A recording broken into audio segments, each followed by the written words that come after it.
When last we left our intrepid adventurers, the party, along with someone who says that she is Jackenna's Deborah of Deserata, are retreating from a shrine up in the hills. The woman who said she was Deborah has fallen from her horse and is now unconscious, and she looks completely different, not like the Jackenna's Deborah at all. Alcine helps her off the trail, and they fashion a sling to keep her on her horse. The party wants to know what's going on. Alcine tells them that now is not the time to talk about this. He says that once they're back in Deborah's hold, he'll tell them everything. A few hours later, they're back in Deborah's hold. The party stews in a back room. Alcine comes in and starts saying that there's really nothing wrong, and maybe they didn't see what they thought they saw.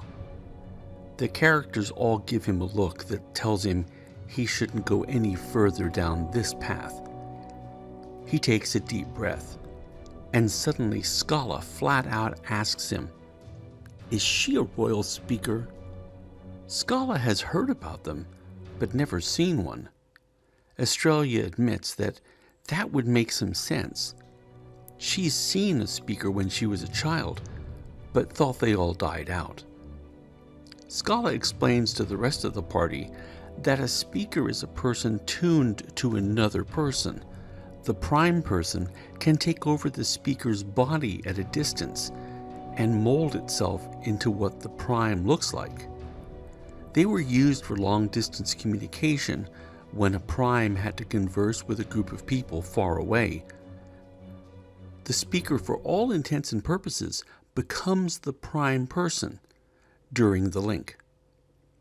Alcine nods. He says the woman is royal speaker Lebeth Chanel. Jackenna's Deborah was speaking through Lebeth when she was killed. Her spirit or energy has had no place to go, so it remained in the speaker, overpowering the other woman's personality. Alcine admits that he has no idea what to do, so they've been treating her as if she's Jackenna's Deborah, which is what she believes she is. He's been looking for ways to preserve Jackenna's Deborah's spirit and return the woman he loves, Lebeth, back to him. Seraph looks at Scala, waiting for her to say something. Scala admits to Alcine that they have the body of Jackenna's Deborah, retrieved from the abyss about a month ago. And this now explains why the body and the head didn't show any signs of recovering. She says that Lebeth needs to go to Sylvia's Rest, where Anarch Morgan can attend to her. But first, they need to get a boat in Kadai so they can sail to the southern continent where Sylvia's Rest is. Alcine tells them that Kodai is locked up by the northern Deseratans. The only way to get from the northern continent to the southern continent is through Lament. Australia mentions that Lament Fortress is under siege.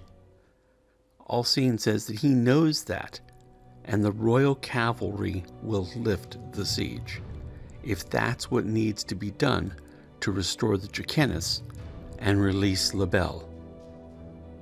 They all decide to sleep on it. The next day, the party talks it over, and they decide to play along with the story of Lebeth being Deborah for the sake of keeping the royal cavalry together. Jackenna's Deborah intends to seek the counsel of Kenna Ni Ceylon, a cousin of hers, as to whether to take the royal cavalry against the northern Deseratans or to Lament, and then to Sylvia's Rest. The party gives Alcine a look. They thought it was a done deal that they'd be going to Lament. That seems to have changed. The Jackennas summons up her Physiker, who looks over Akai. Jackenna's Deborah tells the Physiker that Akai has lost some memories, and maybe a brain stick can help her. Akai, who's had a brain stick before to jog her memories, consents, and the physiker takes the long black rod and moves it up around inside of Akai's sinuses. With a smile, the physiker jams it deep and twists it and then brings it around sharply. There's an audible crack heard from inside of Akai's head, and she screams.